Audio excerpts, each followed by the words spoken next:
وَإِذَا قُرِئَ الْقُرْآنُ فَاسْتَمِعُوا لَهُ وَأَنصِتُوا لَعَلَّكُمْ تُرْحَمُونَ قالوا نرتله ب7 أحرف أكرم بجمع. سبحانك لا علم لنا إلا ما علمتنا إنك أنت العليم الحكيم. رب اشرح لي صدري ويسر لي أمري واحلل عقدة من لساني يفقهوا قولي. أعوذ بالله من الشيطان الرجيم. بسم الله الرحمن الرحيم. خاص پنوم د الله باندې چې رحمان او رحیم دې مدد غواړو من. الف لام میم ذالک الکتاب. د الف لام میم متعلق چې دا د حروف مقطعات ندي او که اسماء دي د امت متقدمین په دي دي چې دا دي د حروف مقطعاتنا. ځکه په دې هر کلمه باندې اطلاق شوه دی د اسم د حرف الف لام میم دا اطلاق شوه.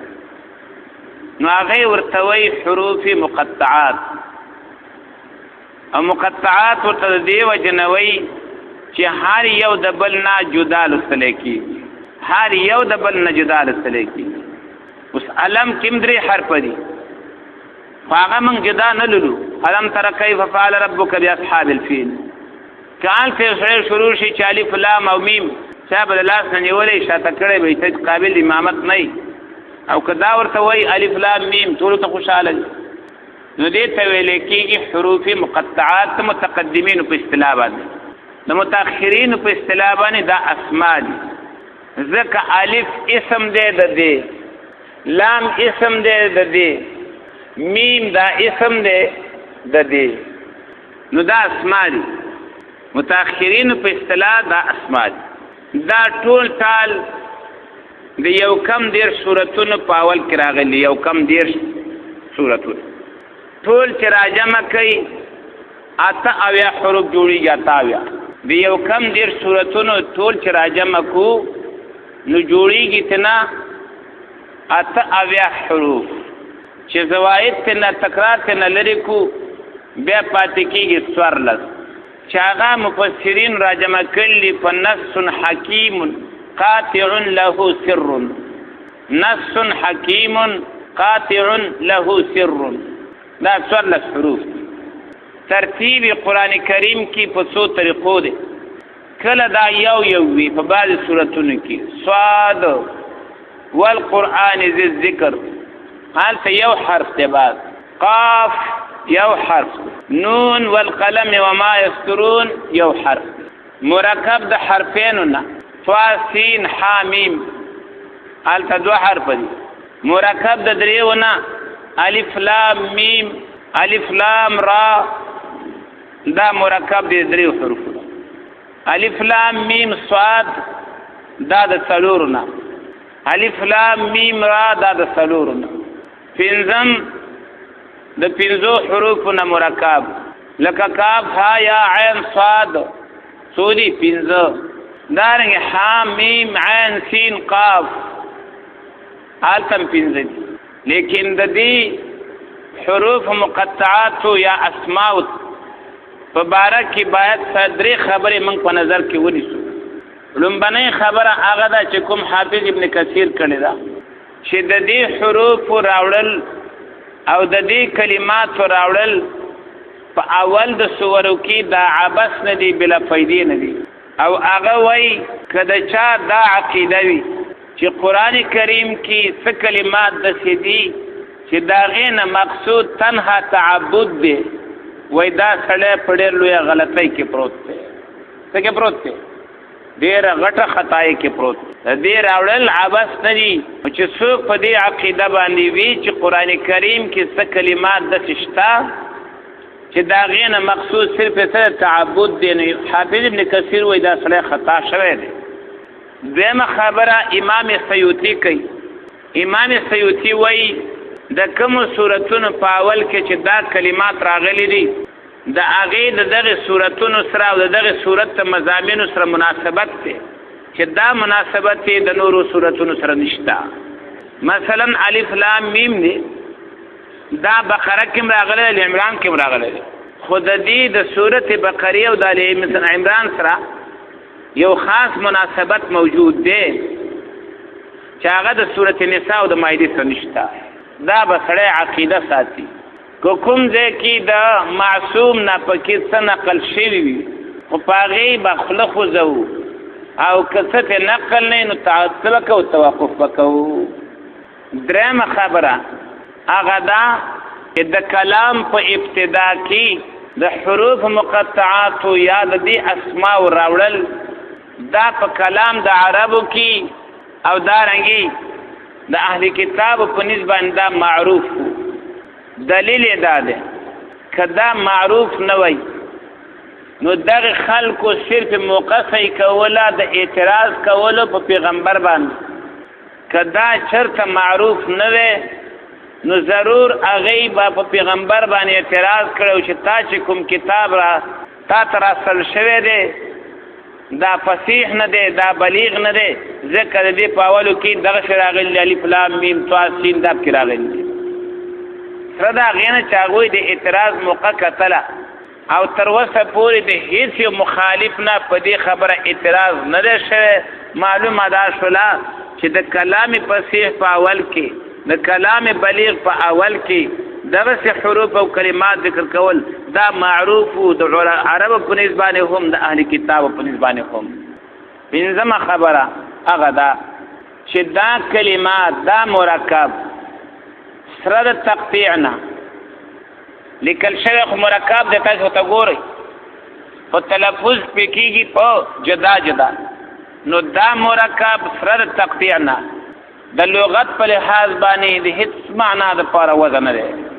د لغت په لحاظ باندې د هیڅ معنا دپاره وضع نه دی.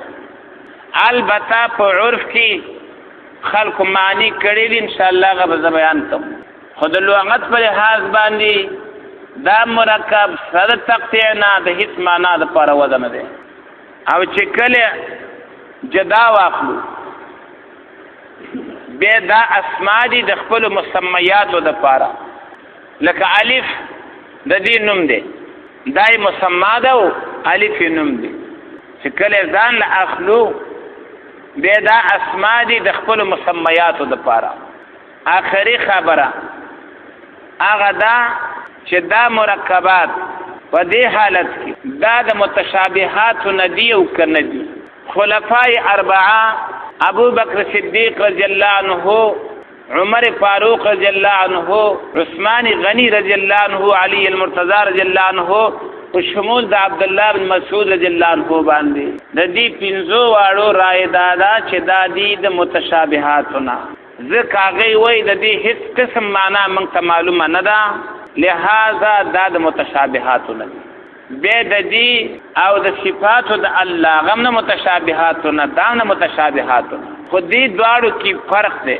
دې ته چې چا متشابهات ویلي دي لکه خلفای اربعه نو هغه په دې اعتبار چې د دې معنا موږ ته نه ده معلومه، دا متشابه دي په اعتبار د معنا سره موږ ته معنا نه ده معلومه. او صفات ته الله هغه متشابه په اعتبار د معنا سره نه دي. د ید معنا معلومه ده، هیڅوک انکار نشي کولی. د وجهي معنا معلومه ده، د ساق معنا معلومه ده، د عین معنا معلومه ده.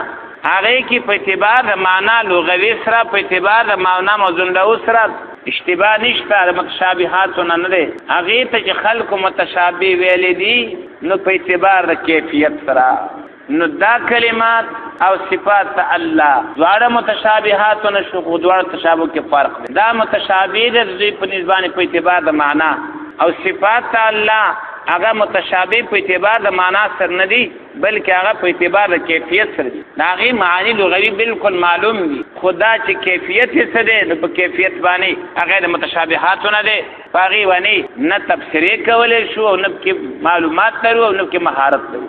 دا خود هغه علماو خلفای اربعو دا غوی رایو. دا غین علاوه نور علما هغه د متشابهات نه غني، هغه د دې لپاره خپل معنی ذکر کوي. یو معنا هغه دا وایي چې دا الف لام میم کې جدا جدا نمونو د الله ته اشاره ده. الف کې اشاره د الله، لام کې اشاره د لطیف، میم کې اشاره د مجید یا مالک ته. دا غینه مختصر شوی دی. یو قول دا دی. دویم قول دا کوي چې الف لام میم دا د قران کریم د نمونه یو نوم دی. دا څومره چې د سورو په اول کې راغلي دي دا د قران کریم نمونه دي. دریم قول دا د هر سورت نوم دی. څلورم قول پکې دا دی چې دا الف لام میم یا د دې امثال دا د الله د نمونه دي. پنځم قول هغه دا دی چې دا جدا جدا کلماتو ته اشاره ده. الف کی اشاره ده اصل ته، لام کی اشاره ده لازم ته، میم کی اشاره ده محکم ته. او دا توجیه محائمی په تفسیر الرحمن کې کړی ده. دا ځکه ویم اکثر مليانو سره تفاسیر کم دي او په ټولو تفاسیرو کې ټول مسائل دا جمع نه دي. نو بیا وروسته تبلیغات کوي وای دا ځان نه توجیهات کوي. دې دپاره چې دې مخه ونیول شي. امام محائمی مشهور مفسر دی، داغه تفسیر دی تفسیر الرحمن تا با صاد یا ری را. هغه دا توجیه کړی ده چې الف کی اشاره د اصل ته، لام کی اشاره د لازم ته، میم کی اشاره د محکم ته. نو معنا دا ده اصل او لازم او محکم هغه صرف قرآن دی، بل کتاب نشته. دا نور ټول کتابونه دا د قرآن کریم فروع دي. دا نور ټول کتابونه دا لازم نه دي. دا نور ټول کتابونه محکم نه دي، تغییر او تبدل پکې راتلی شي. اصل کتاب قرآن دی، لازم په خلکو باندې قرآن دی، او محکم چې د چا د نسخ وصف نه رسي هغه کوم کتاب دی؟ قرآن. نو هغه وی دې ته اشاره. شپږمه توجیه خلک کوي چې د دې الف نه مراد هغه الف ته د حرکت سره، یو الف دی بغیر د حرکت ملک الله کې، نو هغه ساکنی وضعی دی بې زغطه زبان په ژبه په هغې تکلیف نه راځي. یو الف دی سره د حرکت نه چې هغې ته موږ تاسو حمزه وایو. دلته د الف نه دغه حمزه مراد ده، او حمزه د حروف حلقونه ده، لام د حروف وسطیونه دی، او میم د حروف شفویونه دی. په دې صورت کې تاسو د مبدی بیان هم دی. یا ایها الناس اعبدوا ربکم الذی خلقکم، تا ابتداء ذکر کړه.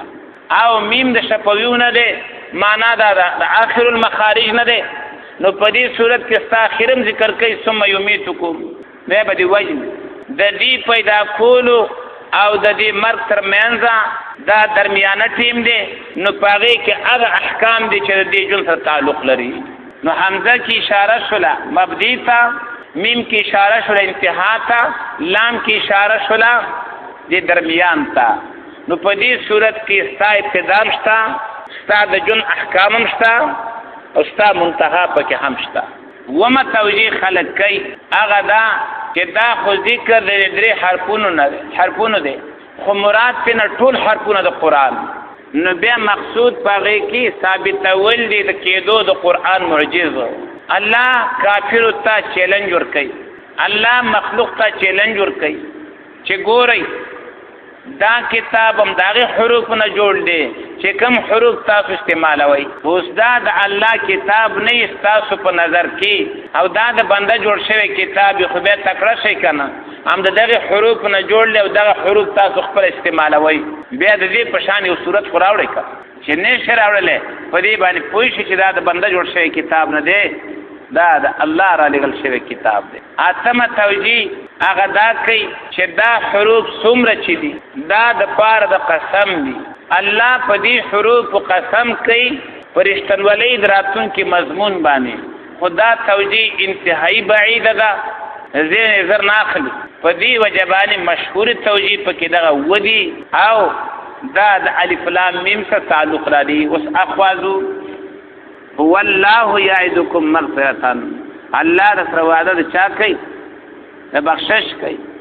او آخر کې لله ما فی السماوات و ما فی الارض، نفی د شرک کوي په تصرف چې متصرف په عالم کې صرف یو الله دی، بل هیڅ څوک تصرفات فوق الاسباب نشي کولای. دا د دې ټول صورت خلاصه ده. هغه رابط دغه دعوات دا یو خلاصه